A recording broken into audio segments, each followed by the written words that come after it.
bene data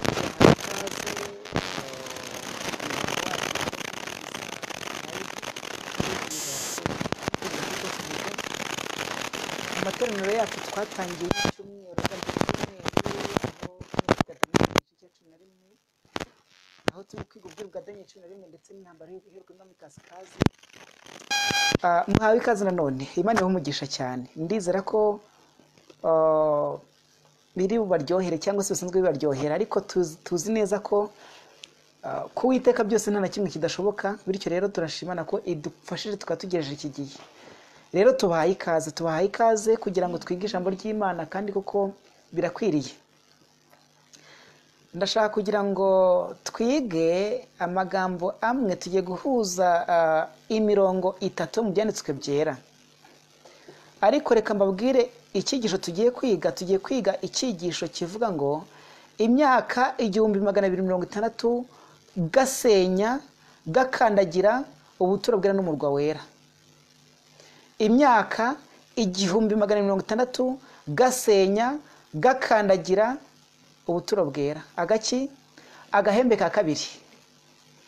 Hano ndashaka kugira ngo duhuze amagambo aboneka muri Daniel, amagambo aboneka muri Daniel igice cya 12, umurongo Daniel igice cya 12, reka tuhagere twihuta. Umurongo wa 7 hari amagambo nshaka kutuhasoma. Haranditse ngo mbona wa mugabo wari wambaye imyenda y'ibitare wari hejuru y'amazi y'uruzi, atunga ukuboko kw'iburyo n'ukw'ibumoso mu ijuru, numva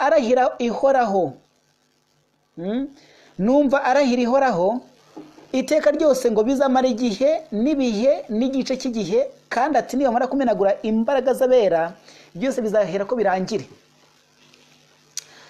Abo twari turi kumwe ejo twiganye icyo bita igihe n'ibihe n'igice cy'igihe, ubu tugiye kongera kubisubiramo.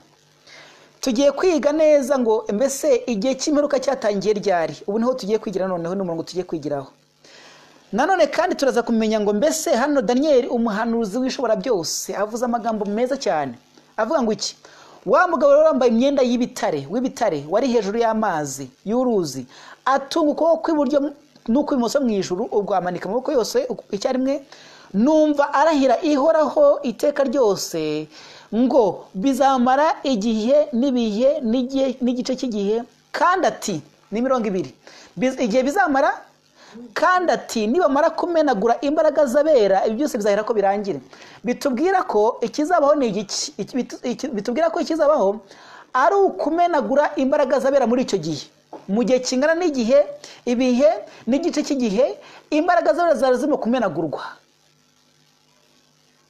None turimo turibaza ngo mbese icyo gihe imbaraga zaba zimenagurwa n'izabera, nibyo imbaraga zaba zirimo kumenagurwa, ariko zaba zimenagurwa nande?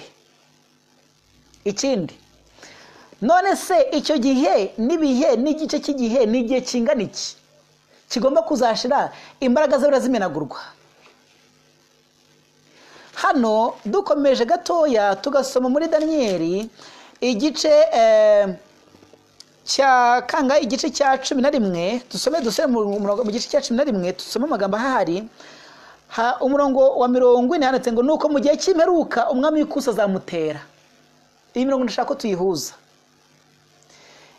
Igihe, ibihe n'igice cy'igihe. Noneho tugeze no mu mvugo ivuga ngo igihe cy'imperuka, byose ni igihe. Mu gihe cy'imperuka, ibihe, igihe n'igice cy'igihe. Imana ihumugisha. Reka mbabwire ikintu kimwe, hari undi murongo nawo tugiye gufatanya. Uboneka mu byahishuwe igice cya 12, umurongo wa 6.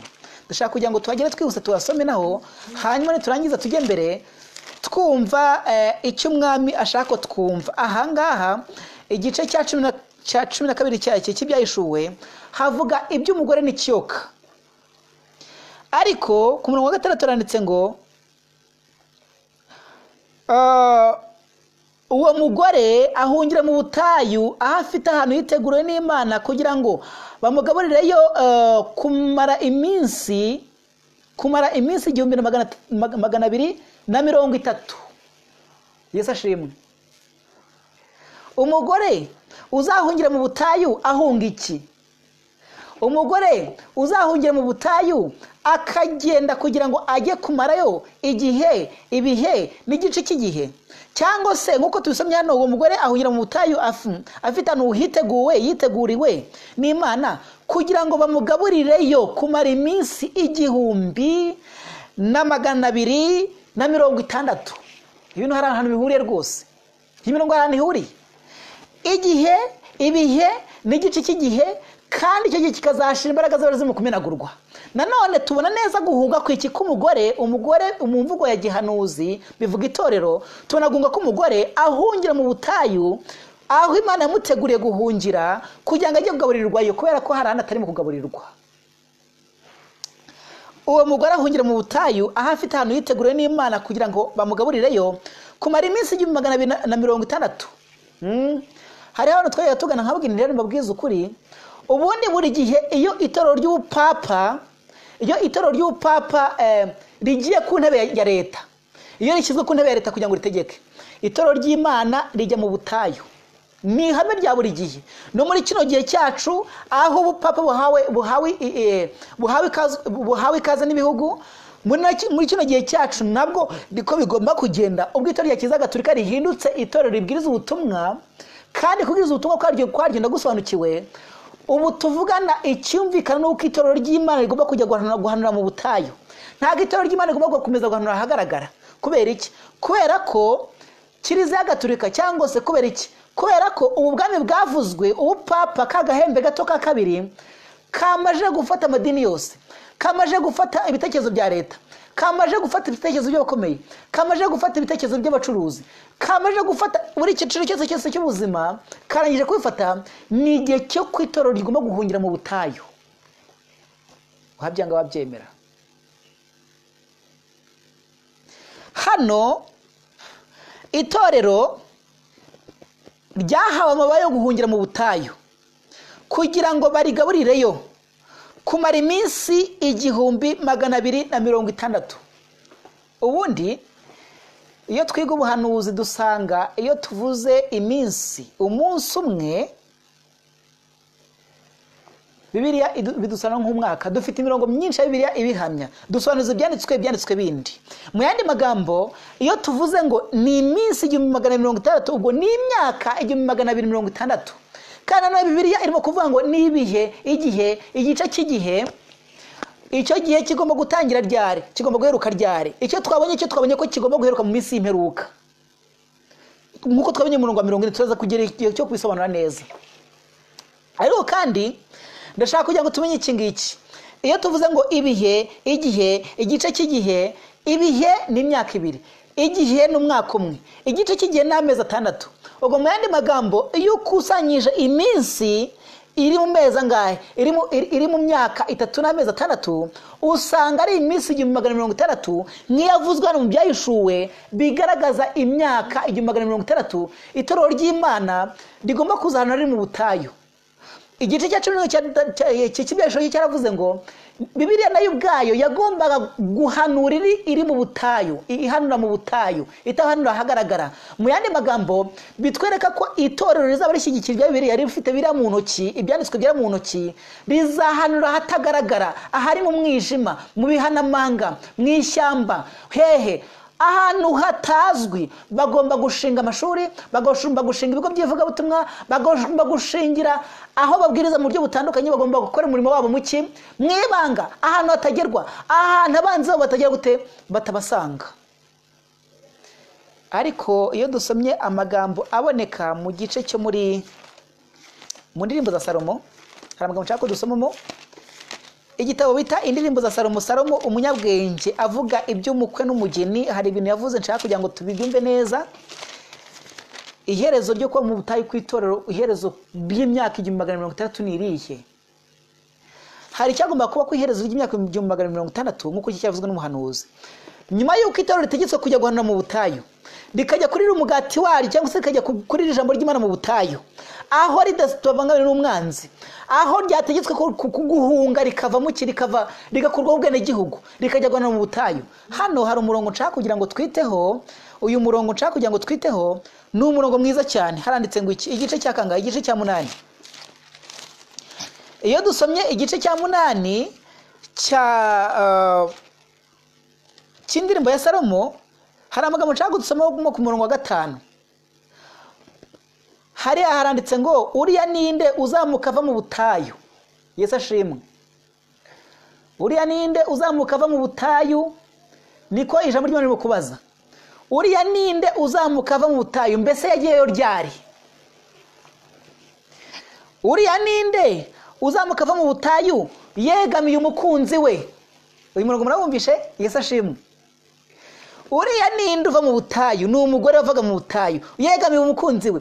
Imana ishimwe, itoro ry'Imana ryagiye mu butayu rijyanye n'umukunzi waryo, hanyuma umukunzi rigiye kuvayo rivana n'umukunzi waryo. Imana ishimwe ko iyo ryavuye mu butayu ku iherezo ry'imyaka 160, kandi rimaze kuva mu butayu ryavuyeyo ryegamiye umukunzi we, ryegamiye umukunzi waryo. Yesu ashimwe.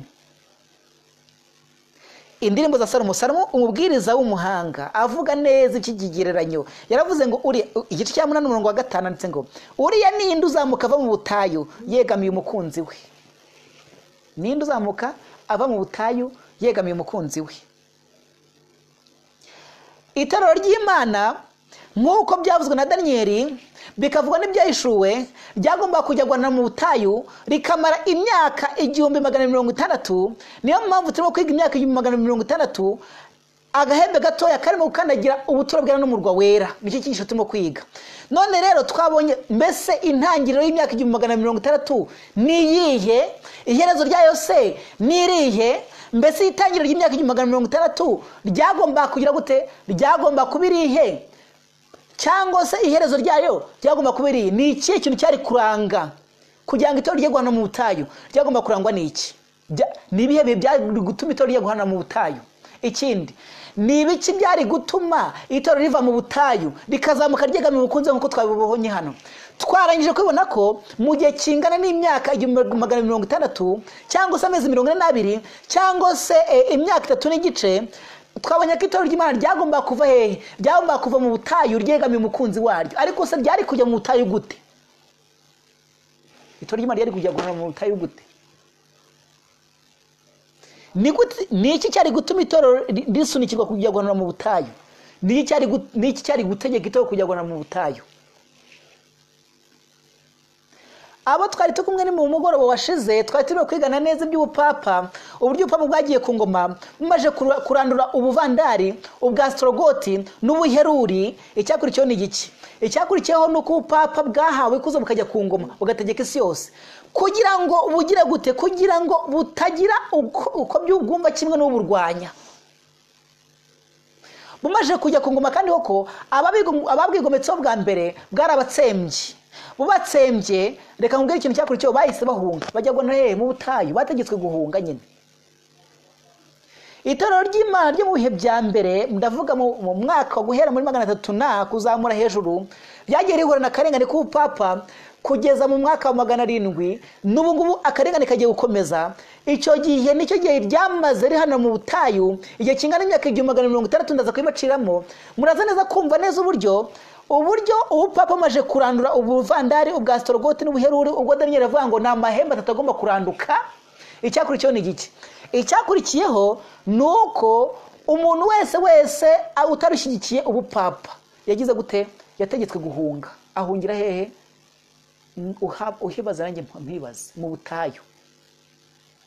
Ibyanditswe byari bigomba kujya guhanana mu butayu. Bibiliya igomba kujya guhanana mu butayu. Abera bose mu byose bagomba kujya guhanana mu butayu.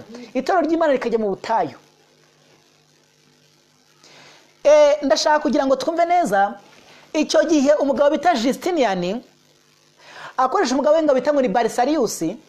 Uyu Justinian yatanze itegeko, amajije guhangura abastrogoti, abaheruri ndetse n'abavandari. Yatanze itegeko mpuzamahanga, yatanze itegeko afatanyije n'umwami w'Ubufaransa bitaga ngo ni Clovis.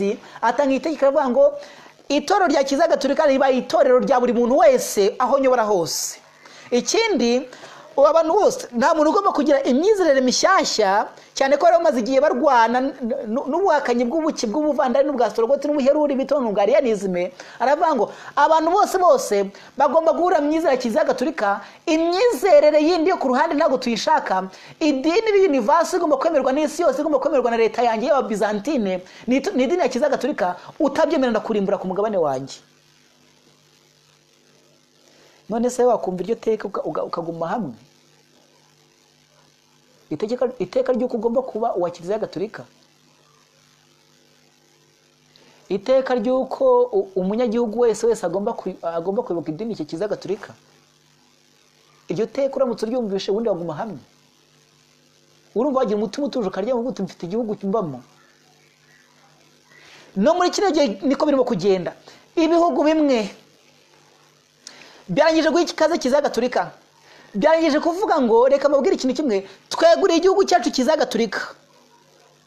Muri no bihugu byacu by'umucyo wamurikiwe byo kumurikirwa, muri ibintu byacu byo kumurikirwaho nta dictatorship kibaho. Dictatorship yazanye indi forme, yazanye andi matwara. Aho idini ryiyemeza, aho leta yiyemeza guha inkunga idini, ubundi leta y'abaturage yemera guha idini, kandi bakavuga ko idini ya Kiliziya Gatolika ryo dini rya leta. Ubundi leta iha inkunga idini mu izina rya leta kubera iki? Ahari umuntu ku giti cye yaha inkunga idini, ahari umuntu wari wese yagira icyo atanga ku idini. Ariko se leta y'abaturage, abaturage bafite imyizerere itandukanye, kujya kuvuga ngo abizera bafite imyizerere runaka ukajya kubitegeka, ibyo ngibyo ushatse kuvuga iki? Kugeza n'ubwo ibigo byose bya leta ari ama institution, ari ibitaro, ku minsi ya Noheri babagize gute? Baba bashyizemo bya bishushanyo bya Noheri, by'igomana byangurunuka. Ubundi si ibyo byabaye hehe? Kandi mwibike neza ko turi mu gihe cyamurikiwe, mu gihe cyo kumurikirwa, mu gihe dictatorship yacitse, mu gihe cya demokarasi, bitango ni cya demokarasi, icya repubulika. Niko ye dictatorship in another form clothed with what? Clothed with democracy. Ni demokarasi ni ubu dictatorship bwambaye mwenda wa demokarasi, ni ubwami bwa cyami bwambaye ubuperezida.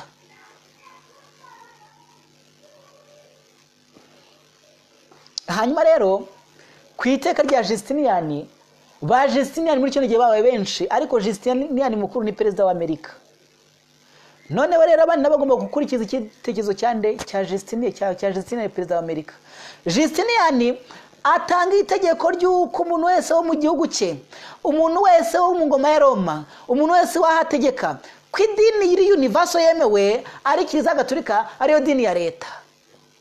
Hanyuma umuntu utezemera kujyamo azatsembwa kuki? Azatsembwa kuri uwo mugabane. Ibyo ni itegeko rya Justinian. Ngiri itegeko ryategetse, ryasunikiye abakristo kujya guhanura hehe? Mu butayu. Babasunikiye cyangwa se bapushingiye, babasunikiye mu butayu. Mugende ntabwo ibyo byanyu tubishaka. Mu yandi magambo, itoro rya gikristo ryagomba kujya gona mu butayu, rangije kujya gona mu butayu, rikajya gushinga ama institution mu butayu, rikajya gushinga amacapero mu butayu, rikajya gushaka uryo ryajya kubwiriza mu butayu, hanyuma rikazajya rizana muki, rikajya rizana mu miji. Abaridense, abarejibense, abahugwe no mu Faransa nk'uko babigenjeje.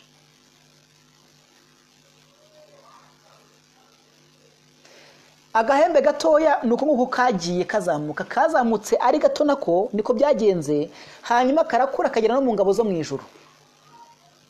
Usibye n'ibyo ngibyo kagera no mu buturo bwera, gafata Yesu Kristo kamukorera igitambo gihoraho, kagisimbuza ikizira cy'umurimbuzi. Sinangwa gusa kageze karakomeje kajya mu buturo bwera, ibyo turaza kubyiga, kakomeza kajya mu buturo bwera, karagenda kinjana yera cyane, gafata amategeko y'Imana karayakanagira, kayasora, karayirukana. Agahembe gatoya karakomeza kajya mbere, karagenda gafata igikarabiro n'atana. Ndaje mbibaciremo gatoya. Itorero ry'Imana rirangije rya gwanira mu butayu, rirangije kujya gwanira mu butayu, riragenda uhere mu mwaka 538 nibwo iteka rya Justinian ryategetswe, ariko ryategetswe bwa mbere mu mwaka 533 rimaje gutegekwa bituma abakristo bakangarana, ariko iryari rikaze cyane rinameze nabi niryo mwaka 538. no muri kino gihe amategeko ya Justinian arimo aratangwa. Abaperezida b'ibihugu barimo baratanga itegeko ryo kubaha ubupapa. Ngira ngo ahari ntago tuzabona umwanya wo kugira ngo duce mu masentimenti y'abaperezida b'ibihugu cyangwa se ngo duce mu masentimenti y'amwe mu bategetsi b'ibihugu, ngo duce mu mafilozofi arimo kugenda yubakwa, ngo duce mu myumvire irimo kugenda yubakwa, imyumvire ya universalism, imyumvire ya socialism, imyumvire yo gusenya individualism, imyumvire bitangwa ni inclusive capitalism, ni imyumvire ya gipapa yubatswe ku bihugu, yubatswe kuri ekonomi y'isi, kandi ibyitwa ngo ni individualism cyangwa se democracy birimo kugenda bisweping away. Umudendezo w'umutima nama, umudendezo wo kugira icyo uvuga uragenda uhuhaho. Ubwo mu yandi magambo, nuvuga ikintu gitandukanije na community standard. Community standard yavuye hehe? Mu yo bubatse. Nudakoresha universal approach, nuvuga ikintu kibangamira imyizerere ya mugenzi wawe, ugomba kwicwa. Ngo umudendezo w'idini wasigaye mu kudefanda, umudendezo w'ikinyoma. Hanyuma rero iteka rya Justinian ryo muri 538 ryategetse itorero ry'ikirya Kristo guhungira mu butayu. Ni natwe mu gihe natwe giheruka amateka arimo kugenda ashyirwaho ibihugu, amategeko arimo kugenda asenywa y'ibihugu kubakwa ndi agomba kudutegera kujya guhana mu butayu. Guhana mu nsengero bigomba gushira, guhana ku bihanamanga bigomba gushira, guhana hagaragara bigomba gushira, tukajya guhana mu butayu, tukajya guhanura aho tutibasoye n'abanzi, tukajya guhana mu ahatagaragara. Hari ikintu kimwe nigeze kureba mu bihe byashizaga mu mwaka wa 2017, leta y'Uburusiya yavaninze abahamya ba Yehova. Abahamya ba Yehova yarabafashira basohora, bafata n'amazu yayo barayigarurira. Barangije kuyigarurira baravuga ngo rero weri ubwifatanye bwa leta ndetse n'itorero ry'aborthodoxe, n'itorero rya Kiliziya Gatolika mu Burusiya ndetse n'amatorero ya Protestant ifatanije hamwe yaciye ku mugaragaro inyigisho z'abanya ba Yehova zigisha no gusoka mu madini barimo kugira ngo binje mu bahamya ba Yehova.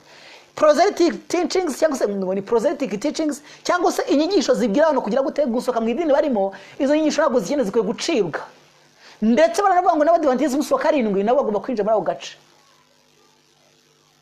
bagomba kwinjira muri icyo gikundi cy'abantu bafite inyigisho zitangwa ni proselytic teachings. Kandi we ntago proselytic teachings ari z'abantu ba Yehova gusa, ahubwo ni z'abadivantiste nibo ba mbere. Impamvu bari bazigira nuko ari itoro ry'Imana, ni itoro ry'Imana kandi ryishe by'ukuri, rifite ibyanditswe byera rihamya byose. Niryo toro ryasigaye, niryo toro ryasigaye ryo mu Bawaridense, niryo toro ryasigaye ryo mu Bagorozi, niryo toro ryasigaye ryo mu Bayuda, niryo toro ry'ibihe byose. Ari mu mateka, ari mu byanditswe byera, itorero ry'Abadivantisite n'itorero ry'iki ni itorero ryasigaye. Hanyuma rero kuko aryo ryigisha rikwereka uko kwanditse muri Bibiliya, ubwo niryo bashakaga n'ubundi. None rero kugeza ubwo abahamya bavuze ngo twajyaga turirimba tukarangurira, none ubu dusigaye duhwihwisa. Ubu se turacyajya mu materaniro yera? None se natwe turimo turaririmba duhwihwisa, turimo turabwiriza duhwihwisa. None se umurimo uracyari mu nsengero, umurimo se uracyari mu bihanamanga? Ahari navuga iki ngiki ko leta yabyigaruriye. This house yabaye confiscated, inyubako yarangije kwigarurirwa. Hatagira unyumva nabi ko mvuze ko wenda hari umurimo waba wararangiye. Bamwe bajya babimbwira bati muvuga ko umurimo warangiye, mukirwa mubwiriza ko umurimo warangiye. Ahari nanjye navuga ngo ntago umurimo warangiye, ariko se nakwibaza ubundi wowe wibaza uhora ubaza ibyo ngibyo byuko haravuga ko umurimo we warangiye. Yego umurimo wararangiye kuri bamwe, abandi urakomeje. Aho ugenza niba ukiwurimo, umurimo wararangiye kuri bamwe, ndabizi ko muri bamwe warangiye.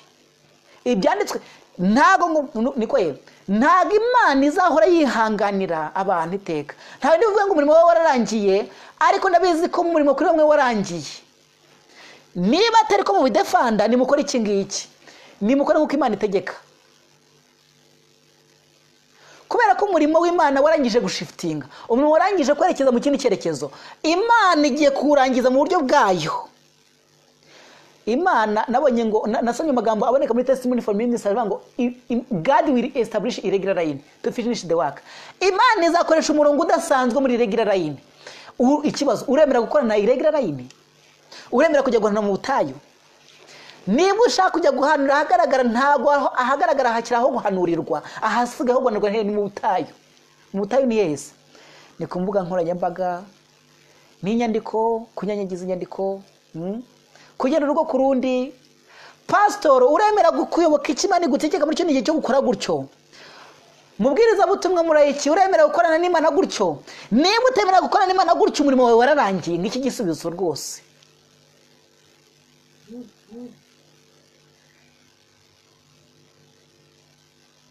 Hanyuma rero kwiteka rya Justiniani, hanyuma umurimo werekera hehe? Werekera mu butayu nyine.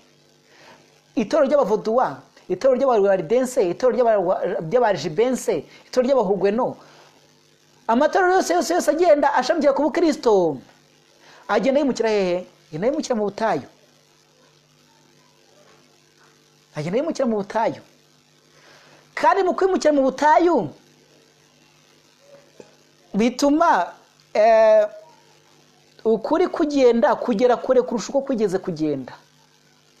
Ntimugire ngo aho leta yaciye iby'idini, ntimugire ngo aho leta yaciye ubutumwa, ntimugire ngo aho Kiliziya Gatolika yaciye ubutumwa, ntimugire ngo aho ubugambanyi bwavutse ku byivuga butumwa, ntimugire ngo nibwo muri mu failing, nibwo succeeding, kwa kugera ku nsinzi utari kugeraho. Kuko utari kunca ku ruhimbi ntabwo nari kujya kumenya kubwiriza mu bantu. Utari kunca ku ruhimbi, utari kunyerekeza ku ruhimbi, ntabwo nari kumenya kujya ku mbuga nkoranyambaga kugira ngo ubutumwa bwihute nk'umuyaga. Reka amasomo umurongo umwe. Amagambo aboneka mu gice cya 9 cy'Abaroma. Amagambo aboneka mu gice cya 9 cy'Abaroma, nashaka kugira ngo duhasome. Igice cya 9 cy'Abaroma umurongo 28 hari amagambo avuga ngo cya 9 umurongo 28 yaranditse ngo kuko umwami azasohoza ijambo rye mu isi, kandi ubutumwa bwiza bw'Umwami buzazenguruka mu isi yose, nk'uko n'umurongo ugiye kubivuga. Kuko umwami azasohoza ijambo rye mu isi, akarirangiza bidatinze kandi akarigabanya. Yesu ashimwe. Ese bavandimwe banjye, ntimuterwa no kuba ijambo ry'Imana rimaze kuba ryinshi? Ntimuterwa no kuba ijambo ry'Imana rimaze kumultiply inshuro nyinshi ku ma Facebook, ku mbuga nkoranyambaga?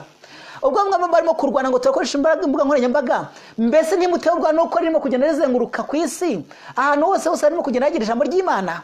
Bavandimwe, mbese ntimuterwa no kubona inyandiko zirimo kugenda zigera kuri buri muntu wese? Mbese bavandimwe, ntimuterwa no kubona harimo amatsinda abantu no kugenda bagenda urugo ku rundi babwiriza ubutumwa bwiza? Bavandimwe, mbese ntimukwiye gutekereza igikwiye? Kuko umwami Imana azasohoje ijambo rye mu isi, akarirangiza bidatinze akarigabanya. Uwiteka agiye kurigabanya. Ibyanditswe byera mu bihamya testimony for the church, cyangwa se ibihamya by'itorero, harimo amagambo akomeye cyane. Iyo usomye amagambo yaho, iyo usomye igitabo bitangwa ni testimony for the church volume ya 9 ku ipaji ya 11, haranditse ngo the last movement will be rapid one. Bavuga iby'ubuhanuzi. Inkubiri heruka kuki ku by'ubutumwa bwiza abayihuta, inkubiri heruka kuki ku by'ubugambanyi no kugira ngo gusoza ubuhanuzi nayiza abayihuta.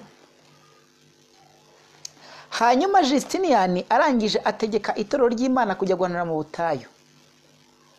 Arangije afata ubupapa bwicaza ku ngoma. Aravuga ngo itorero rya Kiliziya Gatolika rigomba kuba isi yose. Hanyuma itorero rya Kiliziya Gatolika ritangiye kuba itorero ribwiriza ubutumwa, rikabubwiriza ku gahato. Wakemera ubutumwa bwa Kiliziya Gatolika, utabwemera ukabwemera ku ngufu, ukemera kujya gusaba penitensiya ku ngufu, buri kintu cyose ukakemera gahato wabyo mutabyemera, utakumvikana n'inyigisho zabo karara wishwe. Icyo bakorera abavandari n'abasorogoti n'abaheruri nicyo bagukoraga nawe igihe waga bigometseho. Ikibazo ni iki ngiki, mumfashe twumve. None se no muri kino gihe niko bigiye kugenda? Ba Justiniani no muri kino gihe niko bigiye kugenda? Ntago ndi buzahatinda aho ngaho. Itorero ry'ubupapa ryarakomeje rifata imizi ribitero rivuga ubutumwa, kandi rikavuga ubutumwa ku ngufu, rikagenda ryagera mu gihugu rikabwira umwami riti, rikamubwiriza ubutumwa bwiza ati bwemere, utabwemera akagutunga inkota.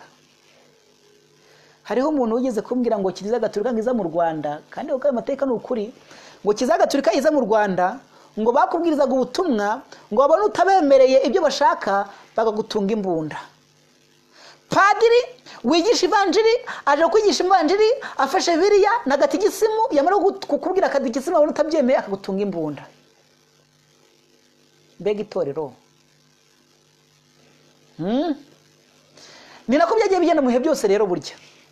ntabwo ibyo cyari igihangano cya Kiliziya Gatolika, ni ikintu cyari gisanzwe ahantu hose ari ushingiye uhereye mu nza aho bita muri Armenia aho babanje bikozwe n'umugabo bita ngo ni Theodore wa kabiri, ugakomeza aho bita mu Bufaransa byakomeje mu Bafranki cyangwa se umugabo bita Clovis, ukajya mu Bwongereza ahantu bita mu gace bita ngo ni Wales, ugakomeza na Erfurt no mu bice bugiye butandukanye Kiliziya Gatolika bageraga umwami ntabe yiteguye kwakira ubutumwa bashaka kumuhereza, baramwicaga bakimika undi. Kiliziya Gatolika yamamara ityo, ifata ibihugu gutyo, ibigenda gutyo, iragenda izenguruka isi yose ikora iryo vuga butumwa, kuri vuga butumwa.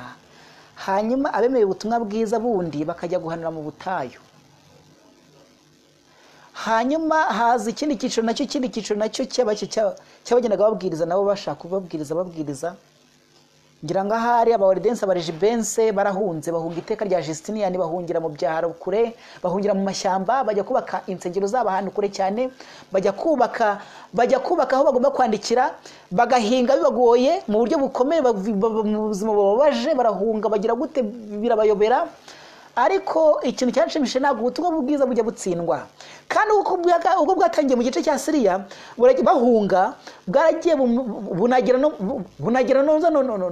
no mu Bwongereza ahafashe Ubugatolika, barakomeza bafata ahandi hantu, ibice byose barabibwiriza kandi banabika n'ijambo ry'Imana ry'umwimerere. Reka mvugira ikintu kimwe, nimujya kureba Bibiliya nzima ntimuzajye kurebera kuri Bibiliya ngo nuko yakomotse ku mateka ngari ya kera cyane, kuko nimujya kureba ku mateka ya kera cyane muzasanga Kiliziya Gatolika bitanzeho kera cyane, ahubwo muzarebe ku isoko yaho Bibiliya yaturutse. Bityo rero wenda tuzagira icyo kwiga ibya Bibiliya, neza tubona amateka yazo ukuntu zagiye zivuka, uko y'abahamya ba Yehova yavutse, uko ya King James yavutse, ndetse n'iya Vulgate uko yavutse ari ya Kiliziya Gatolika, tuzagira icyo kubyiga. Ariko urundi reka tuvuge ibi ngibi. Abahugweno, Abafaransa baba mu Bufaransa, abo muri Erfurt mu Bwongereza, mu Wales mu Bwongereza, bose nabitangwa n'abaroradi, bose barahunze, bamaje bahunga kanengane ku papa, bitewe nuko bari babonye iteka rishyigikira ubupapa rya Justinian. Aho ngaho itegeko rya Justinian ryagiye mu bikorwa ahagana muri 538, ngaho namwe ubwo nibwo itorero ryategetswe kuva mu butayu. Hanyuma namwe ni mubare imyaka 1600 aho izashirira. Itorero ry'Imana mu Rwanda mu butayu, sino Rwanda mu butayu gusa byonyine, ahubwo ririmo no kwicwa. Itorero ry'Imana riri ku mbago zo kwicwa, riri no mu Rwanda mu butayu, ubutumwa bwaryo butemerwa, aho bwa Kiliziya Gatolika vino isindisha irimo guhabwa ibihugu, irimo guhabwa abami mu buryo bw'ubugize gute, mu buryo bwumvikana cyane. None bavandimwe, ndashaka kugira ngo twumve neza, mbese koko birumvikana iby'ibi ngibi? Uyu murongo twasomye ndashaka kugira ngo tuwusubiremo. Uriya ninde uzamuka ava mu butayu? Yari kuzamuka mu butayu ryari? Uriya ninde uzamuka ava mu butayu hanyuma yegamiye umukunzi we? Itorero ry'Imana ryajyanye umukunzi waryo, ryategetswe kujya guhanira mu butayu, ryajyanye umukunzi waryo, rijyanye n'ibyanditswe byera, Imana ishimwe, riragenda rijya guhanira mu butayu. Igihe Kiliziya Gatolika yari ifite intebe ya Satani muri yo. Hano hari umurongo umwe nshaka kugira ngo dusome imbere yuko dukomeza. Uyu murongo uboneka mu Byahishuwe igice cya 3, igice cya 2 plutôt. Ndashaka kugira ngo turebe neza Ibyahishuwe igice cya 2, umurongo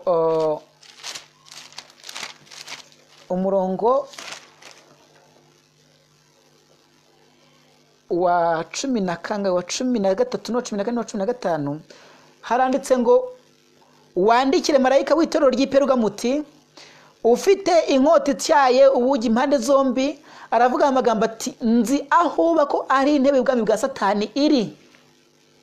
Nzi hehe? Aho ugira gute? Nzi aho uba kari intebe y'ubwami bwa Satani igize gute? Iri. Aha ni intebe ya Satani iri, ngo nyamara gukomeza izina ryanjye. Aha intebe ya Satani iri hari Iperugamu. Mbese Iperugamu ni hehe? Iperugamu ivuga hirengeye, kandi kuko icyo gihe ubuhanuzi bwerekeza ku itorero rya Kiliziya Gatolika. Mu yandi magambo, itorero rya Kiliziya Gatolika ni ibintu ya satani iri. Headquarter ya satani iri muri Kiliziya Gatolika. Ntago ibingero gusabanya headquarter ya Kiliziya Gatolika. Ndabwira ukuri ko ibintu byose mu kugenda biza kuri nosi yacu muri kino gihe muri ukorera neza bifitaho birimo kuvumbuka. Bifitamo kuvumbuka kandi bifite amatwara ya satani arimo ibiza muri kino gihe byose bifite amatwara ya satani ashaka kubuza umuntu mudendeza umutima nama. Reka mubwire ikintu kimwe biraturuka ku ntebe ya satani i Vatikani. Vatikani bisobanura umujyi w'inzoka. Vaticanus.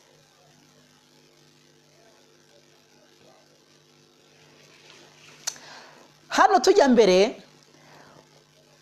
ubwitoro ubwo Kiliziya Gatolika komezaga igenda ibwiriza mu bihugu, igenda ifata ibihugu ndetse yimikabami yimura abandi bica. Ubu mbona bakomeje kujya mbere. Ndashaka kugira ngo dugato duce mu buturo bwera. Ubundi kubera iki Bibiliya yavuze ngo azarimburwa umurwa wera n'ubuturo bwera,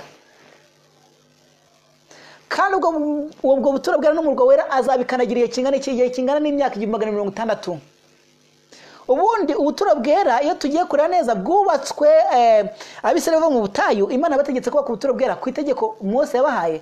Mose Imana amwerekeye ku musozi ikitegerezo cyo agomba kubaka ubuturo bwera. Arangije iyo urebye ukareba ubwo buturo bwera bwari bugize butugari bwubakitse, wasangaga bwashushanyaga inzira y'agakiza, inzira yo kwihana k'umuntu, inzira yo gukiza kuzwa k'umuntu, inzira yo kwezwa k'umuntu, inzira yo kugira gute yo kumenyesha umucyo w'ubutumwa bwiza mu mahanga. Ubwo buturo bwera bwubatswe iyo usomye mu Kuva igice cya 25 umurongo wa 8. Ndashaka kugira ngo tuhirukire gato mbere ko tugira ibindi tuvuga. Iyo usomye mu gice cya Kuva igice cya 25 umurongo wa 8 aramaga muca kugira ngo tuhasome. 25 umurongo wa 8 haranditse ngo hano iyo usomye umurongo wa mbere hari n'ahandi hantu bavuga haranditse ngo Uwiteka abwira Mose ati bwira Abisirayeli bantura amaturo umuntu wese wemezwa n'umutima we azabare mwakira intura. Nuko rero ibyo agomba gutura n'ibiki ibi ari byo mwakiraho amaturo: izahabu n'ifeza n'imiringa n'ubudodo n'umukara wakabayonga n'ugumuhenge n'ugumuhemba n'ubwitare byiza by'ubwabwihene n'impuza amasekurume y'intama zigishijwe inziga itukura n'impuzi inyamaswa zitwa tahashi n'imbaho z'ibiti byitwa imishita n'amavuta n'amatabaza y'ibihumura neza byo kuvangwa n'amavuta yerayo yo gusiga n'ibyo kuvangwa bigahinduka umubavu mwiza wo kosa n'amabuye yitwa shohamu n'amabuye yo guhundwa akaba ku mwambaro witwa efodi ku mwambaro wo ku gituza. Kandi umurongo munanetse ngo kandi bandemere ubuturo bwera. Muri ibyo byose nimara kubitanga bandemere ubuturo bwera nze nturi hagati muri bo. Bandemere ubuturo bwera nze nture hagati muri bo. Bagomba kureba ubuturo bwera, bagomba kurema ubuturo bwera bakurikije icyitegererezo Imana igeze gute yabahaye. Ubuturo bwera nabwo ko bwari bushushanyije nyiranga nabo tugiye muri detail cyane keretse twize ibyigisho by'ubuturo bwera. Usanga ngo hanze y'ubuturo bwera ubundi ngo yari ihema. Iryo hema ryaje gusimburwa n'urusengero, ariko iryo hema ko ryashushanyije ngo ryashushanyaga Yesu Kristo, we soko yo gukira k'umunyabyaha, we soko yo kwezwa k'umunyabyaha, we soko yo gukomeza umunyabyaha, we soko yo kuzafata umuntu akamugeza mu ijuru. Kuko hanze yabwo hari ikintu bita igicaniro cy'ibitambo cyashushanyaga umunyabyaha wihana. Mu yandi magambo umuntu wese wihanaga yagombaga kujyana igitambo kigomba gucanirwa aho ngaho. Ukomeje ukajya mbere usanga ikindi kintu bitango n'iki ngo ni igikarabiro. Igikarabiro kishushanya umubatizo na temperance, cyangwa se cyashushanyaga uburyo umuntu akwiye kwita ku magara y'amazima ndetse n'uburyo abatizwa n'umwuka w'Imana, uburyo yibizwa mu mazi, uburyo byashushanyaga uko itorero rya Kristo rizabigenza mu bikurikiyeho: umubatizo na temperance no kwirinda. Hanyuma iyo ukomeje ukagenda ukinjira hera wahuraga n'ikindi kintu kimwe, kandi ubwo uko umutambyi yagendaga akora umurimo yavaga hamwe ajya handi. Iyo wajyaga hera cyane mu ruhande rw'ibumoso wabonaga ameza y'imitsima byasobanuraga ijambo ry'Imana, kandi umutsima w'ubugingo ni we Yesu Kristo. Byerekana ko umuntu wese wari agomba kurya ijambo ry'Imana yagombaga afite kuba Yesu Kristo muri we, kuko ijambo ry'Imana ryo rimuhamya. Kandi rero nanone iyo werekeje iburasirazuba cyangwa se iburyo wasangaga igitereko cy'amatabaza kikwereka neza ko Yesu Kristo ari we rumuri, ari we mucyo, cyangwa se ko umuntu wese umaze kwakira umucyo ubutumwa bwiza agomba kwamamaza ubwo butumwa. Nanone kandi iyo ukomeje ukajya mbere uragenda ugasanga hakurya ibi byose hagati yabyo habaga igicaniro cy'imibavu. Igicaniro cy'imibavu ibyanditswe byasonye kandi amasengesho y'abera byerekana uburyo umuntu wese umaze kurya ijambo ry'Imana, ufite umucyo kubwiza ubutumwa, amasengesho ye, umuntu ufite kwiyeza, amasengesho yemerwa imbere y'Imana, agirana n'Imana afite gusenga, kandi ijambo rye rirumvikana ko rijyanye no gusenga, rijyanye n'amasengesho. Ariko nanone ubundi ubwo buturo bwera uko bwari bufite ibice bitatu: igice cyo hanze, igice cyahera cyahera, ndetse n'igice cyahera cyane. Igice cyahera cyane cyo cyari kirimo isanduku y'isezerano, isanduku y'amategeko y'Imana, urwabya rwa manu, ndetse n'inkoni ya Aroni yarabishe. Iyo ugiye kureba usanga amategeko y'Imana yari bisate bibiri by'amategeko. Ari abanyamateka bajya bavuga ngo ni mosaic tables, cyangwa se ngo ni biki, ngo ni amategeko ashushanyije. Ubundi ikintu kiri mosaic ngo ni inyandiko ishushanyije ku kintu runaka, ni print iri ku kintu runaka. Hanyuma ibyo byose wenda hari baciye mu ncamakeya ibyari bigize ubuturo bwera. Ariko murabizi neza ko nabwiye ngo igicaniro cyashushanyaga umubatizo na temperance, nako cyashushanyaga kwihana k'umunyabyaha. Ariko nanone iyo turebye neza dusanga igikarabiro cyashushanyaga umubatizo na temperance.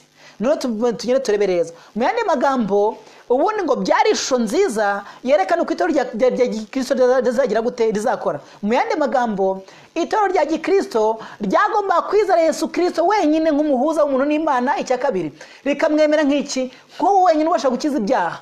Kandi rikamwemera nk'iki, rikamwemera nk'umuntu ubasha kugira gute, ubasha kugeza imbere y'Imana. Rikamwemera Yesu Kristo nk'umuntu wishingira mu kwibona kwabo kwa buri munsi. Iyo ukomeje neza urasanga nanone ibyanditswe byo tubwira ko icyo byashushanyaga ku gikarabiro cyashushanyaga ko umuntu wese umaze kwakira ubukristo, umaze kwakira Yesu Kristo, agomba kugira kwirinda. Uko kwirinda akagira gute, akagukoresha kugira gute, kutarya ibihumanya, kutanywa ibihumanya, kugira gute, gukora ibintu byose bigendeye kugira ngo agire amagara mazima, kugira ngo umubiri we, ubwenge bwe ndetse n'uby'umwuka byose birindwe, atazabibazwa, cyangwa kugira ngo urusengero rwe ruhinduke urusengero rw'iki, rusengerwamo n'Imana. Nanone kandi iyo turabye neza dusanga igikarabiro nanone cyarashushanyaga iki, cyarashushanyaga umubatizo, kuko igikarabiro cyabaga cyuzuyemo amazi, kandi ubyo cyari kiremye ubwacyo, cyari kiremye mu muringa ubonerana. Mu yandi magambo, umuntu wese wirebye mu muringa, umuntu wese wirebeye mu ndorerwamo y'amategeko, akabasha kwimenya ibyaha bye, yagombaga kwihana. Nk'uko Imana wamaze kwemeza icyaha cye, yagomba kwihana, ariko igihamya cyo kwihana akagira gute, akabatizwa. Nguko uko itorero rya Gikristo riri kugenda. Ubwo Yesu Kristo yavugira ngo mugende mujye mu mahanga yose, mubwiriza abaremwe bose ubutumwa bwiza, nimurangiza mugire gute, uwemera wese mugire gute, mumubatize mu izina rya Data twese n'iry'Umwana n'iry'Umwuka wera, mumutoza gukurikiza ibyo nababwiye. Ntabwo byari ugukora upfa gukora ibyo biboneye gusa, byari gukurikiza ibyo wagize gute, ibyo wabwiwe. Nanone kandi iyo tubonye mu buturo bwera, tubona ko umuntu umukristo yagomba umaje kwihana, akamaje kubatizwa, yagomba gukozwa n'ijambo ry'Imana. Kandi mu gukozwa n'ijambo ry'Imana bigatuma umucyo wa Yesu Kristo umurikira umutima we, hanyuma umutima ukagira gute, ukamenya aho ububi. Usabye n'icyo ngicyo kandi bigatuma umutima ugira gute, wihana, ukagira kure, ukaba n'umucyo ubwiriza amahanga.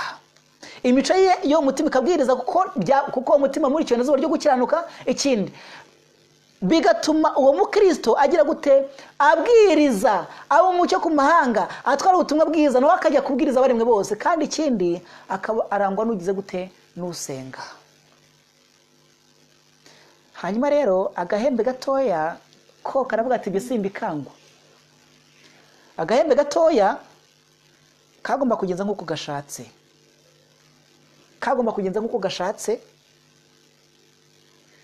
rwose nk'uko kabyumva, kuko Satani bigategekesheje cyane ko intebe yako, kuko intebe ya Satani iri muri ko, nuko iragenda.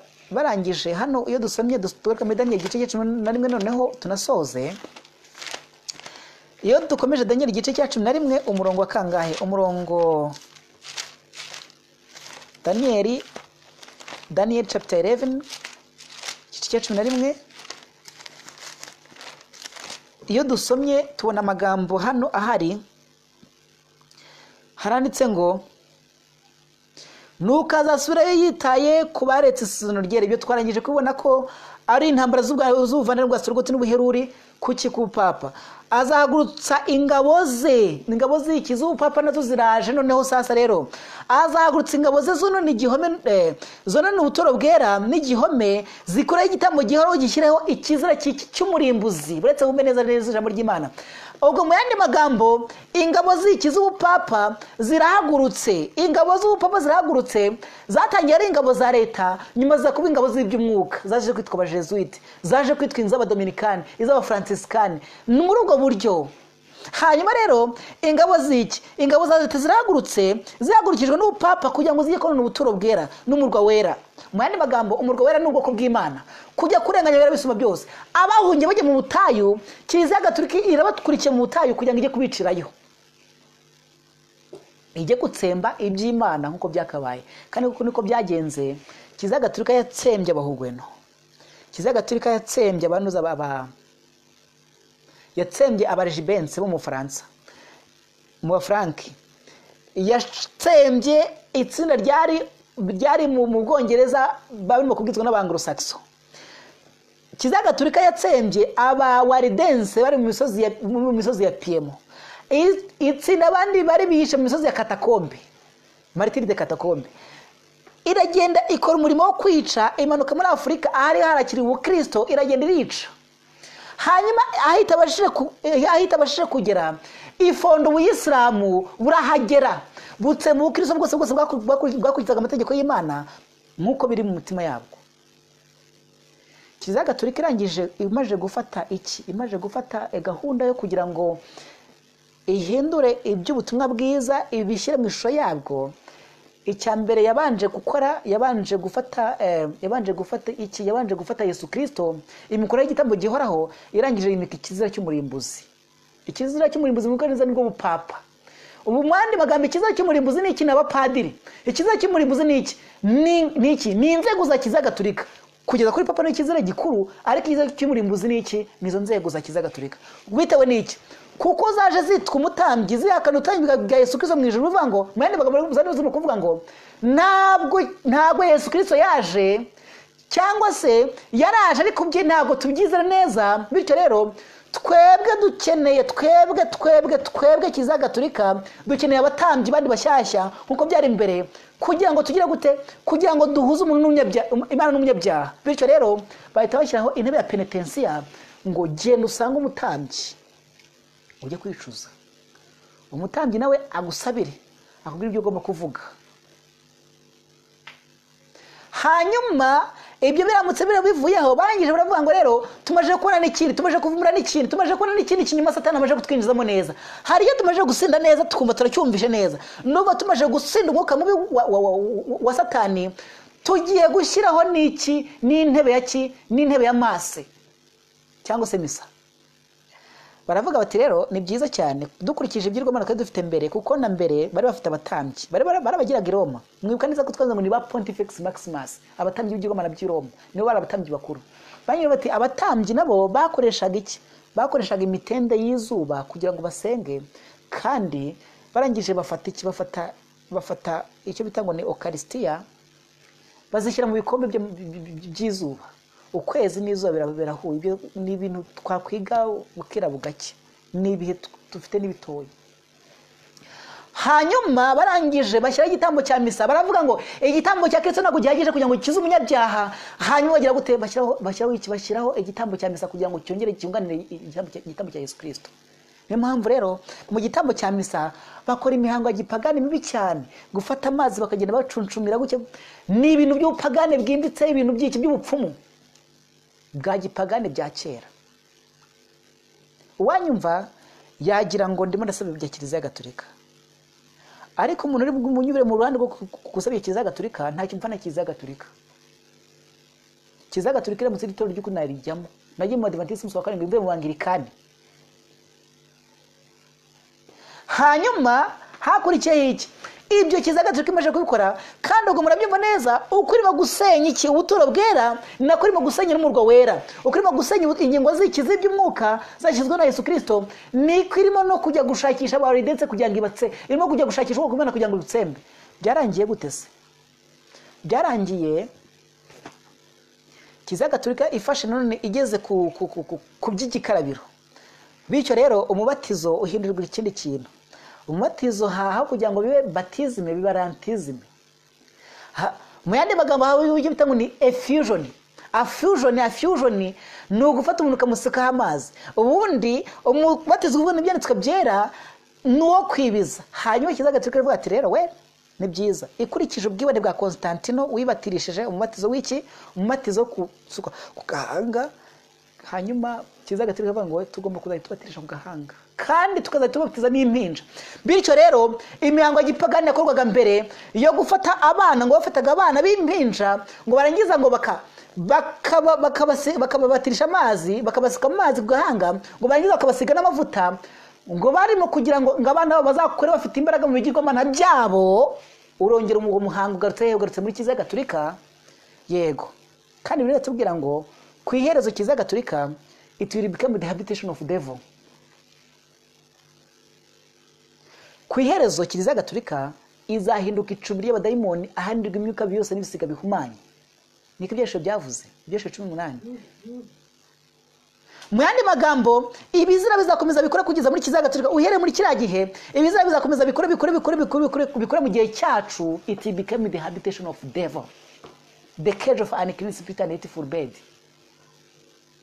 izahinduka indiri y'ibigirwamana y'ibinyoni byangwa kandi binuka nguko uko Kiliziya Gatolika igomba guhinduka n'amadini yose agomba guhinduka gutyo kandi utuvugana yararangije no gusenga uprotestanti bwarangije gusengwa ari mu bigaragara mu by'uko bwarasengwe no mu bigaragara n'insengero zarakinzwe ahantu hose aho itorero ridashakwa ntirihari nyine umudendezo w'umutima nama uri mu mbago uri mu matanwa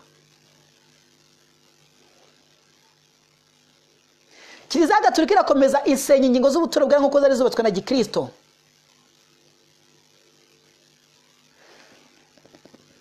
ingingo zari zubatse ubukristo nk'uko zari zahoze mu itorero rya kera ryazabyizizaga zarushanyaga kwizera umumate ubwo igitambo gihora kivanyweho hasimbuje ikizira cyo murimbuzi mu by'ubutambyi no mu by'iki no mu byo gutamba no mu byo gutamba igitambo cya misa cyabo cyo guhongerera cya Kristo cyo gufatanya n'icya Kristo ariko se barikira ngo gusa baragenda bafashe n'umubatizo ariko barangije mu mubatizo no bafatisha na temperance umuntu kwinda barabisiribanga niko batangira ryavuturya no kuvuyarara ndo muganga mvurira se hashika ariko benshi mu bantu barwara indwara z'umutima usanga bishingwa indwara z'umutima abantu bishe indwara z'imivuduko nagiye nsanga background yabo mu byuma nagiye mbasuriramo nasanze ari muri Kiliziya Gatolika inyama z'ingurube bati kurya ingurube ntacyo bitwaye inyigisho z'abanikolayiti zibazorongeza zagarutse ngo icyo warye cyose cyo upfa no kwizera Yesu Kristo inyigisho z'ubunikolayiti zo ziragarutse kwirinda no ingurube iraribwa inyama nyinshi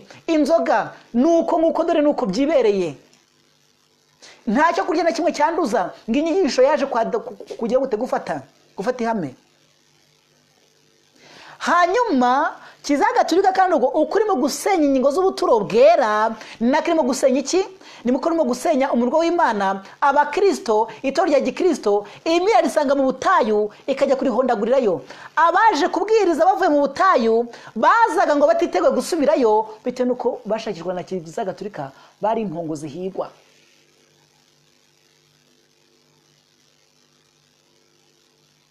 hanyuma iyo ukomeje ukajya mbere usanga hari ikindi kirahandi ntambwe yateweho nanone baragiye bafata ijambo ry'Imana Bibiliya Imana ishimwe ko muri cyo bintu bihe byacu dufite Bibiliya baragiye bafata ijambo ry'Imana baragenda bararibika mu library bararibika baryambura abantu n'urifite wese bagashaka kugira ngo bamutsembane naryo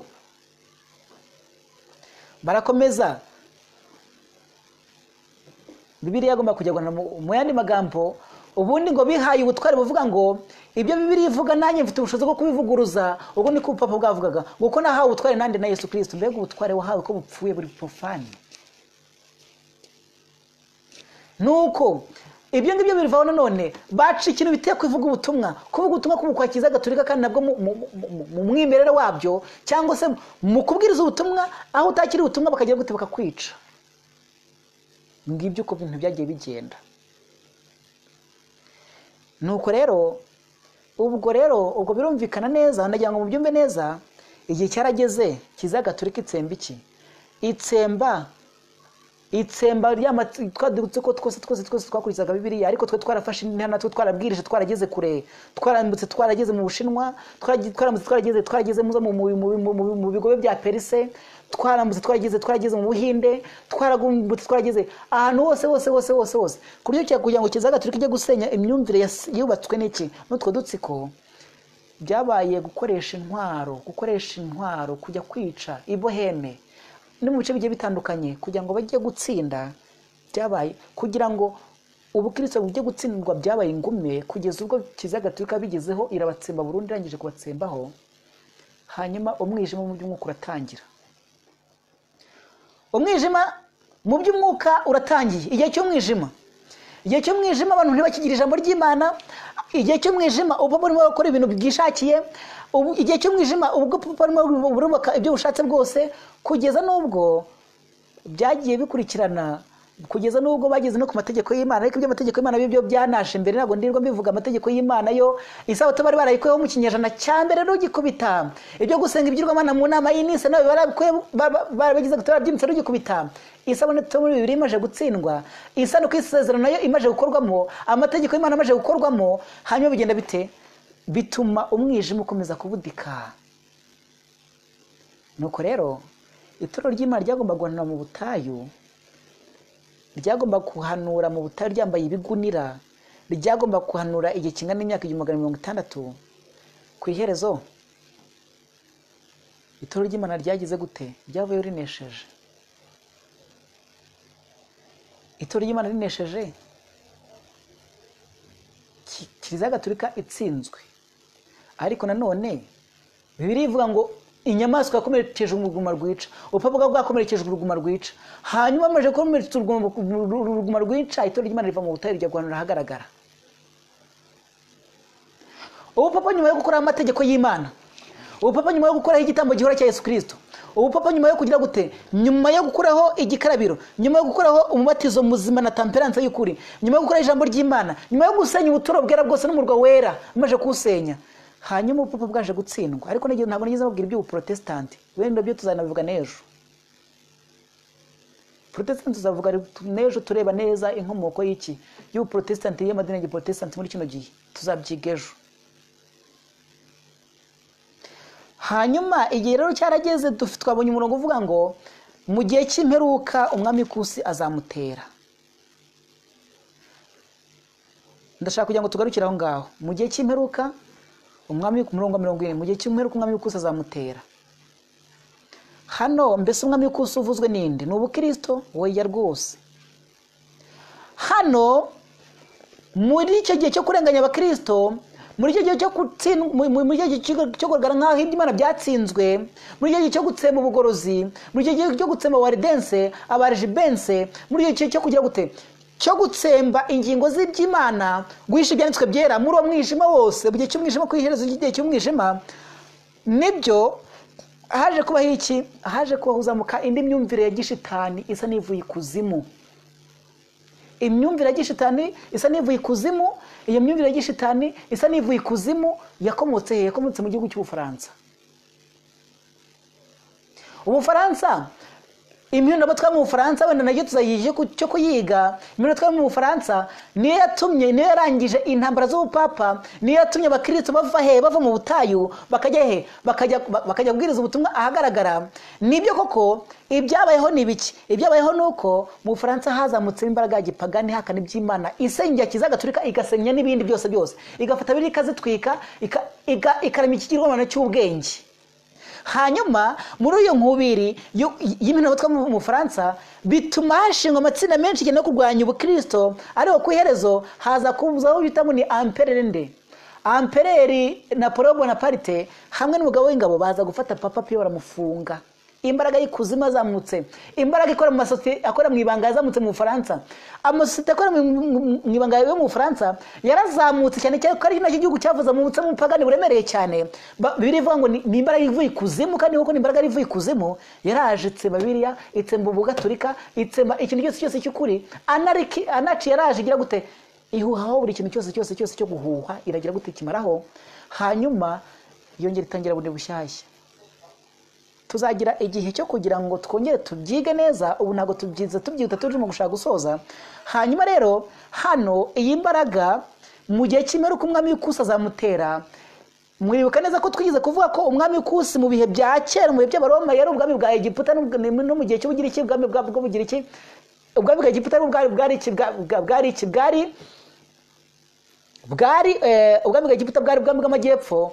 Noneho mu gihe rero cy'iby'umwuka, mu gihe cy'ubupapa, ubwo mu yandi magambo Egiputa murabizi ko yari ubupagane, mu bihe byose gishushanya ubupagane. No muri kino gihe cyacu, mu gihe muri kino gihe rero cy'ubupapa cy'uyu mwaka, mu gihe muri iki gihe cy'imperuka, ku iherezo ry'imyaka 1600, imbaraga y'iki, imbaraga y'Ubufaransa yaje kwitwa iy'ubupagane bitewe kuko n'undi yazamukanye ubupagane. Hanyuma bigira gute, bituma yitwa imbaraga y'ubupagane zamutse igihe, niyo yaje kwitwa umwami w'iki w'amajyepfo, cyangwa se umwami w'iki w'ikusi. Aha rero ku iherezo nibwo mu gihe cy'imperuka umwami w'ikusi azamutera, yamuteye aragenera n'amufunga. Yewe niko Kiliziya Gatolika ikomere twuruguma rwica, ariko abahanga bazi kubara bajya babara ngo abishwe mu bahugweno, abishwe bo mu bagorozi, abishwe bo mu barijibense, mu baridense, abishwe mu bice bigiye bitandukanye banganye na miliyoni 50. Ariko abishwe mu Bufaransa nibo benshi, no muri Espanye nibo benshi. Ibyo tuzagira icyo kubyiga. Hanyuma rero ahangaha ku iherezo ry'imyaka 1600, imyaka 1600 tatangiye mu 538 igatanya ku iteka rya Justinian, yaherutse mu mwaka wa 1998. Uwo mwaka wa 1998 ni umwaka w'ingenzi cyane kuba Kristo, ni umwaka wa 538, ni umwaka w'ingenzi kuba Kristo. Umwaka 1998 ni umwaka ukwiye gukura intege zacu tukawiga neza, tukiga ibyawo, kuko no umwaka w'igihe ki, ni umwaka wiswe igihe cy'imperuka, ku iherezo ry'igihe n'ibihe n'igice cy'igihe. Hanyuma nibwo hasohoye wa murongo nahoze mbasomera, uboneka muri hehe, uboneka muri ntuza muri uboneka mu ndirimbo za Salomo, uvuga ngo indirimbo ya Salomo harimo umurongo nshaka kugira ngo dusorezemo. Indirimbo ya Salomo igice cya 8, igice cya 8 umurongo wa 5 handitse ngo, uriya ninde uzamuka ava mu butayu, ninde uzamuka igihe ava mu butayu, mu gutsindwa k'ubupapa, upapa maje gukomera kuruguma rwica, ninde wazamuka ava mu butayu yegamiye umukunzi we.